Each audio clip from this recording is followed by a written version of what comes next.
Bismillahirrahmanirrahim. Assalamualaikum warahmatullahi wabarakatuh.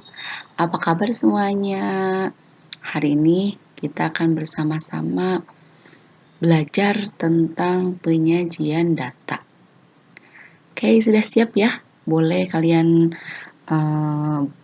sambil buka buku juga di halaman 381. Sebelum data disajikan, data terlebih dahulu dikumpulkan. Ya, kita bahas terlebih dahulu bahwa data adalah sesuatu yang dapat memberikan gambaran tentang suatu keadaan atau persoalan. Nah, pengumpulan data ini dilakukan untuk memperoleh informasi yang dibutuhkan dalam rangka mencapai tujuan yang diinginkan.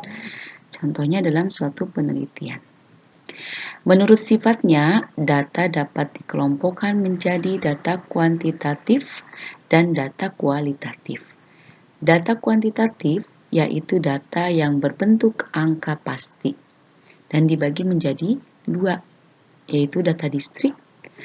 Pengertiannya adalah data yang diperoleh dengan membilang, menghitung, atau mencacah.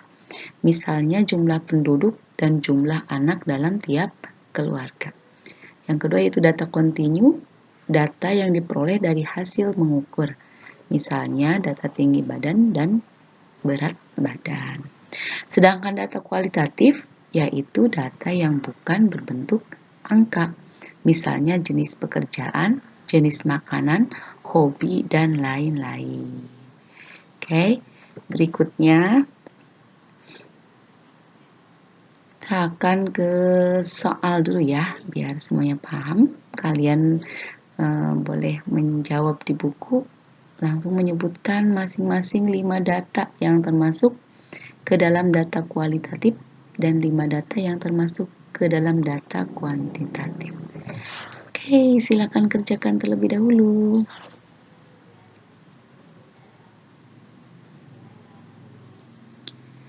Berikutnya, Ibu akan membahas materi tentang penyajian data. Ya, setelah data dikumpulkan, gimana biar nanti yang lain melihat itu datanya tidak acak-acakan, maka harus disajikan. Penyajian data dapat dilakukan dengan cara menyajikan data dalam bentuk tabel dan diagram. Nah, tujuan penyajian data ini adalah untuk mempermudah pembaca dalam melihat data, sehingga dapat dimengerti oleh pengguna data. Oke, yang pertama kita akan bahas penyajian data menggunakan tabel. Nah, ini tabel ini dipakai untuk data tunggal.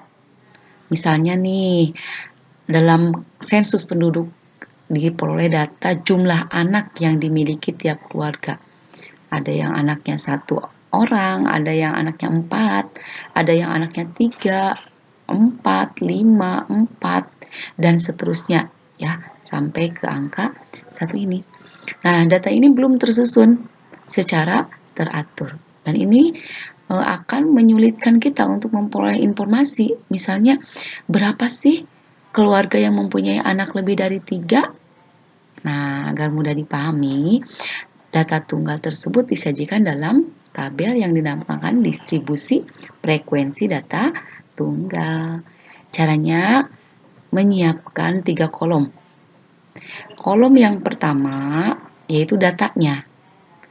Misalnya di sini data yang jumlah anaknya 1, jumlah anaknya 2, jumlah anaknya 3, jumlah anaknya 4 sampai yang jumlah anaknya 6. Nah, kolom kedua adalah turus, yaitu cara mencacah data menggunakan simbol baris. Nih, seperti ini ya. Angka Romawi 1. Nah, ini namanya turus ya. Nah, ini misalnya jumlah anak 1. 1, 2, 3, 4. Ada 4 keluarga, maka ditulis turusnya 4 batang. Nah, frekuensinya itu di sini di kolom ketiga bahwa frekuensi itu yaitu jumlah turus atau simbol baris pada data tertentu ini. Kalau turusnya ada 4 berarti frekuensinya 4 ya. Kalau terusnya misalnya ini jumlah anaknya yang mempunyai 2 anak, ada berapa di sini?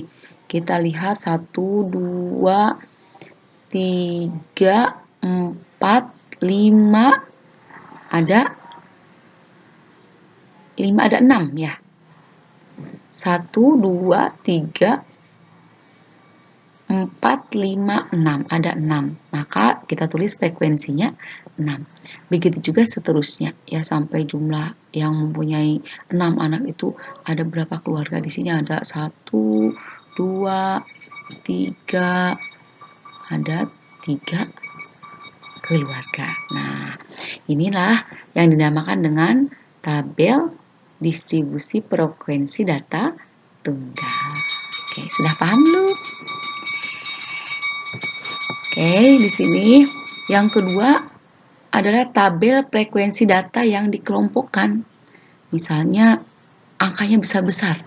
Ya, ini tidak bisa disajikan dalam tadi yang data tunggal. Maka kita sajikan dalam tabel frekuensi data kelompok.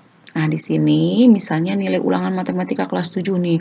Ada yang nilainya 44, ada yang nilainya 54, ada yang nilainya 85, dan seterusnya sampai ada yang nilainya 50. Nah, di sini kita sama membuat 3 kolom, yaitu nilai, turus, dan frekuensi. Nah, kita harus menentukan dulu jangkauan atau rank.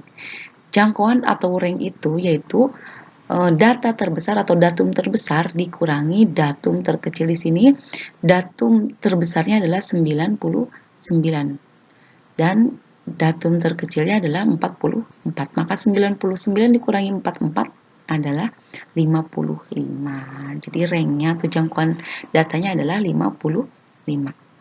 Sekarang kelas interval yaitu pengelompokan beberapa nilai atau data. Nah, di sini banyaknya kelas interval atau K yaitu banyaknya pengelompokan dari seluruh data atau nilai yang ada.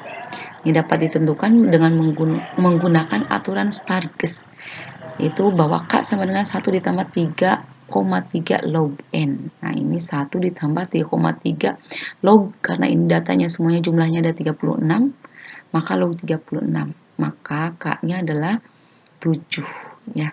Jadi banyaknya kelas yang harus dibuat adalah 7. Ini kelas yang harus dibuat 1, 2, 3, 4, 5, 6, 7, ada 7. Nah, sekarang panjang interval kelas atau C, yaitu banyaknya data pada suatu kelas interval. Ini jadi dari 44 ke 51 itu adalah panjang interval, dicari dengan menggunakan rumus C sama dengan jangkauan dibagi dengan banyak kelas. Tadi jangkauannya adalah atau ranknya 55, banyak kelasnya adalah 7, maka 55 dibagi 7 adalah 7,9 dan dibulatkan menjadi 8. Jadi jarak dari 44 ke 51 itu adalah 8. Ya. Maka kita akan mendapatkan tabel data frekuensi yang sudah dikelompokkan seperti ini. Ya. Dari 44 sampai 51 ada 3. Dari 52 sampai 59 ada 8 dan seterusnya. Oke, lanjut ke berikutnya. Nah, kalian mengerjakan evaluasi mandiri 1 dari bab 11 ini, yaitu halaman 385, nomor 3 dan 4. Oke, silakan mengerjakan.